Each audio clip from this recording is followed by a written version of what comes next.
Morning students. இன்றைக்கி வந்து நம்ம பார்க்க போகிறது வந்து பார்த்திங்கன்னா இண்டஸ்ட்ரியோட கிளாஸிஃபிகேஷன். நம்ம வந்து பார்த்தோன்னா ஃபஸ்ட்டு ஆக்டிவிட்டி பேஸில் நம்ம என்ன பண்ணோம், கிளாஸிஃபைட் பண்ணோம். இப்போ வந்து பார்த்திங்கன்னா அதோட சைஸ் பேஸ் பண்ணி நம்ம என்ன பண்ணலாம், கிளாஸிஃபை பண்ணலாம். சரிங்களா? On the basis of size or scale of operations industries may be classified as follows. சரி, இங்கே ரெண்டு விதமாக சொல்கிறாங்க. ஒன்று அதோடைய சைஸ் அளவு மற்றும் அது ஈடுபடுற அந்த ஸ்கேல் ஆஃப் ஆப்ரேஷன்ஸ், அதோட லெவல், அதை பேஸ் பண்ணி என்ன பண்ணாங்க, இண்டஸ்ட்ரியை வந்து கிளாஸிஃபை பண்ணுறாங்க. ஃபஸ்ட்டு என்ன சொல்கிறாங்கன்னா மைக்ரோ இண்டஸ்ட்ரீஸ், அப்புறம் small industries, medium industries and large industries. ஓகேவா? இதெல்லாமே வந்து இதோட கிளாஸிஃபிகேஷன். அடுத்தது நம்ம பார்க்க போகிறது காமர்ஸ். ஸோ காமர்ஸ்னால் என்ன நம்ம பார்க்கலாம். Commerce refers to all those activities which are necessary for bringing goods from the place of production to the place of their consumption. Commerce is nothing but நம்ம ப்ரொடக்ஷன்லேருந்து என்ன பண்ணுறோம், கன்சப்ஷனுக்கு கொண்டு வர அந்த ஆக்டிவிட்டிக்கு பேர் தான் என்னதுன்னா காமர்ஸ். சரியா? அதோடைய எல்லா செயல்பாடுகளையும் நம்ம என்ன பண்ணலாம், காமர்ஸ்ன்னு நம்ம கொண்டு வந்துடலாம். ஓகேவா? According to Evelyn Thomas, commercial operations deal with the buying and selling of goods, the exchange of commodities and the contribution of finished products. சரியா? இங்கே வந்து பார்த்தீங்கன்னா ஈவ்லின் தாமஸ் வந்து என்ன எக்ஸ்பிளைன் பண்ணுறாரு பார்த்தீங்கன்னா, இங்கே வந்து ஒரு கமர்ஷியல் ஆப்ரேஷன் தான். இங்கே கமர்ஷியல் ஆப்ரேஷன் அது என்ன டீல் பண்ணுது, பையிங் அண்ட் செல்லிங்கில் டீல் பண்ணுது, கூட்ஸை கமாடிட்டிஸை வந்து எக்ஸ்சேஞ்ச் பண்ணுது, அதே மாதிரி ஃபினிஷ்டு கூட்ஸ்க்கு வந்து என்ன பண்ணுறது, கான்ட்ரிபியூட் பண்ணுறது. ஸோ இதுதான் அவர் என்ன பண்ணுறாருன்னா காமர்ஸில் என்ன பண்ணுறாரு சொல்கிறாரு. Commerce includes not only trade but also services such as transport, warehousing, packaging, insurance, banking and sales promotion, which are incidental or auxiliaries to trade. சரியா? ஸோ காமர்ஸ் வந்து வெறும் வந்து என்ன பண்ணல, வெறும் ட்ரேடுக்கு மட்டும் ஹெல்ப் பண்ணல, பட் என்ன பண்ணுதுன்னா சில சர்வீஸையும் ப்ரொவைட் பண்ணுது. அதுதான் என்னென்னா டிரான்ஸ்போர்ட்டு, வேர்ஹவுசிங்கு, பேக்கேஜிங், இன்சூரன்ஸ், பேங்கிங், இதெல்லாமே நம்ம சொல்லலாம். இது எல்லாமே என்ன பண்ணுறதுனா, ஒன்று வந்து அதை வந்து ட்ரேடை வந்து ப்ரொமோட் பண்ணுறது. சரியா? ட்ரேடை வந்து சரியான விதத்தில் கொண்டு போகிறது தான் இந்த காமர்ஸ். ஓகேவா? Refer to chapter 2. Commerce includes the following activities are briefly explained below. சரியா? ஸோ இந்த சாப்டர் 2ல் வந்து இந்த காமர்ஸ் பற்றி எக்ஸ்பிளைன் பண்ணியிருக்காங்க. ஸோ அடுத்து நம்ம பார்க்க போகிறது வந்து என்னென்னு பார்த்தீங்கன்னா ட்ரேடு. ஓகேவா? Trade. So trade is an essential part of commerce. So காமர்ஸோடைய ஒரு பார்ட் தான் என்னென்னா ட்ரேட். ஓகேவா? The term trade is used to denote buying and selling. சரியா? சிம்பிளாக வந்து ட்ரேடோட டேர்ம் வந்து என்ன எக்ஸ்பிளைன் பண்ண பார்த்தீங்கன்னா, எதை நம்ம சொல்கிறோன்னா பையிங் அண்ட் செல்லிங் பண்ணுறதை நம்ம ட்ரேட் என்னவோ. It helps in making the goods produced available to ultimate consumers or users. Simple, ஒரு கூட்ஸை ப்ரொடியூஸ் பண்ணிவிட்டு அது அல்டிமேட் கன்சியூமர்ஸ்க்கு, அந்த யூசர்ஸ்க்கு கொண்டு போய் சேர்க்கறது தான் ட்ரேட். ஓகேவா? Therefore one who buys and sells is a trader. யாரெல்லாம் வந்து பையிங் அண்ட் செல்லிங் பண்ணுறாங்களோ அவங்க வந்து ஒரு trader. A trader is a middleman between the producer and the consumer. Trader வந்து பார்த்தீங்கன்னா is a middleman between the producer and the consumer. Trade may be classified into internal trade and external trade, wholesale trade and retail trade. சில ட்ரேடை வந்து நம்ம 4 விதமாக பிரிக்கலாம். ஒன்று வந்து இன்டர்னல் ட்ரேட், அதாவது டொமஸ்டிக் ட்ரேட் சொல்லுவாங்க, இந்தியாவுக்குள்ளே நடக்கிறது. சரியா? Within India border. அப்புறம் அவுட் சைடு இந்தியா பார்டர் வரும்போது அது எல்லாமே என்னது, எக்ஸ்டர்னல் ட்ரேட் இல்லைனா ஃபாரின் ட்ரேட் சொல்லலாம். அப்புறம் wholesale trade and retail trade. ஓகேவா? அடுத்து transportation. Next transportation. So selling all the goods produce at or near the production place is not possible. எல்லா கூட்ஸுமே வந்து அது ப்ரொடக்ஷன் பிளேஸுக்கு பக்கத்துலேயே நம்ம வந்து ப்ரொடியூஸ் பண்ணுறது வந்து ப்ரொடக்ஷன் பிளேஸுக்கு பக்கத்துலேருந்தே சேல் பண்ணுறது வந்து நாட் பாசிபிள். ஓகேவா? Hence goods are to be sent to different places where they are demanded.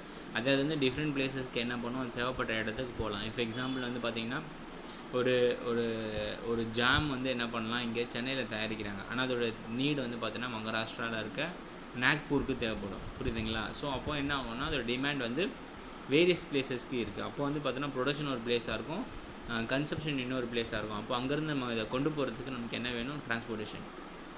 The medium which moves men and materials from one place to another is called transport. Transport சிம்பிளியாக நம்ம explain பண்ணோம்னா it's nothing but ஒரு மென்னோ இல்லைனா material ரெண்டுத்தையும் வந்து move பண்ணுற ஒரு mode தான் என்னது, டிரான்ஸ்போர்ட்டேஷன். அடுத்தது banking. nowadays we cannot think of business without bank. நம்ம வந்து பேங்க் இல்லாமல் என்ன பண்ண முடியாது, ஒரு பிஸ்னஸை பண்ண முடியாது. to start the business or to run it smoothly we require money. So ஒரு பிஸ்னஸை வந்து ஸ்டார்ட் பண்ணுறதுக்கும் அதை வந்து ஸ்மூத்தாக ரன் பண்ணுறதுக்கும் we need a money. Bank supply money. Bank வந்து என்ன பண்ணுது, லோன் மூலமா மணியை சப்ளை பண்ணுது. Business activities cannot be undertaken unless funds are available for acquiring assets, purchase raw materials and meeting other expenses. இங்கே பிஸ்னஸ்க்கு வந்து எதெல்லாம் வந்து தேவைப்படும் பார்த்தீங்கன்னா, ஒரு அசட்ஸை வாங்குறதுக்கும், ஒரு ரா மெட்டீரியலை பர்ச்சேஸ் பண்ணுறதுக்கும், ஒரு எக்ஸ்பென்ஸை மீட் பண்ணுறதுக்கும் நமக்கு என்ன வேணும், ஃபண்ட்ஸ் வேணும். ஓகேவா? Necessary funds can be obtained from bank. நம்ம என்ன பண்ணலாம், பேங்க் மூலயமா நிறைய ஃபண்ட்ஸ் என்ன பண்ணலாம், நமக்கு தேவையான நெசசரி ஃபண்ட்ஸை நம்ம என்ன பண்ணலாம், அக்வயர் பண்ணலாம். Thus banking help business activities to overcome the problem of finance. So இப்போ பேங்கிங் வந்து என்ன பண்ணுதுன்னா ஃபினான்ஸ் ப்ராப்ளத்தை ஓவர் கம் பண்ணுறதுக்கு ஹெல்ப் பண்ணுது. ஓகேவா. ஸோ அடுத்தது insurance. So business involves various types of risk. சரியா, ஹியூமன் லைஃப்லேயும் நிறைய ரிஸ்க் இருக்குது, அதே மாதிரி ஒரு பிஸ்னஸ்லேயும் நிறைய ரிஸ்க் இருக்குது. என்னென்ன ரிஸ்க் பார்த்தீங்கன்னா factory building, machinery, furniture et cetera. இதெல்லாமே ஒரு ஃபேக்ட்ரியை பில்ட் பண்ணுறது, மிஷினரி வாங்குறது, ஒரு ஃபர்னிச்சரை வாங்குறது must be protected against fire, theft and other risk. இது எல்லாத்தையுமே நம்ம என்ன பண்ணோம்னா ஃபயரு இல்லைனா அப்புறம் வந்து திருட்டு போகிறது அதர் ரிஸ்க்லேருந்து நம்ம என்ன பண்ணோம், காப்பாற்றணும். Materials and goods held in stock or in transit are subject to the risk or loss or damage. ஒரு ரா மெட்டீரியலை நம்ம ஹோல்ட் பண்ணி வைக்கும் போதோ இல்லை அதை டிரான்சிட் பண்ணும் போதோ கொண்டு போகும்போதோ அது நிறைய டேமேஜ் ஆகிறதுக்கு வாய்ப்பு இருக்குது. சரியா. So employees are also required to be protected against the risk of accident and occupational அசாஸ். அதே மாதிரி வந்து பார்த்தோன்னா நம்மக்கிட்ட இருக்க பணியாளர்கள் வேலை செய்யும் போது அவங்களுக்கும் நிறைய ஆக்சிடென்ட்ஸ் மூலயமா என்ன பண்ணுறது, ரிஸ்க் எடுப்பதுக்கு வாய்ப்பு இருக்குது. ஓகேவா. அதே மாதிரி insurance provide protection in all such cases. இந்த 3 கேசஸ்லையும் என்ன பண்ணுதுன்னா, இந்த 3 கேசஸ் மட்டும் இல்லை, ஆல் த கேசஸ் என்ன பண்ணுது, insurance provide a protection to the holders. ஓகேவா. On payment of a nominal premium the amount of loss or damage on compensation for injury or if any can be recovered from the insurance company.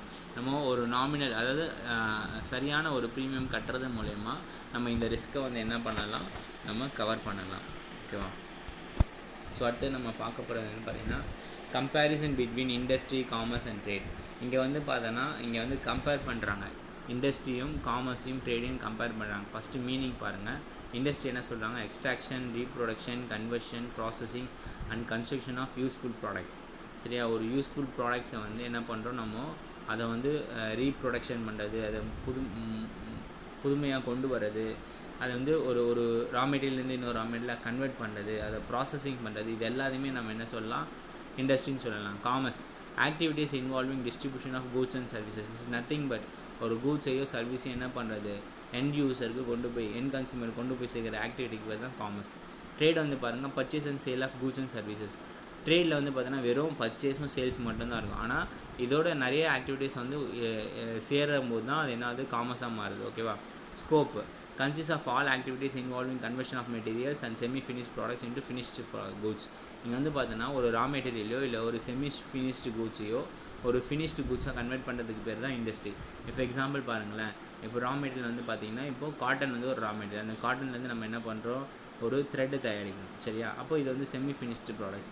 அந்த த்ரெட்லேருந்து நம்ம என்ன பண்ணுறோம், ஒரு shirt தயாரிக்கிறோம். புரியுதா.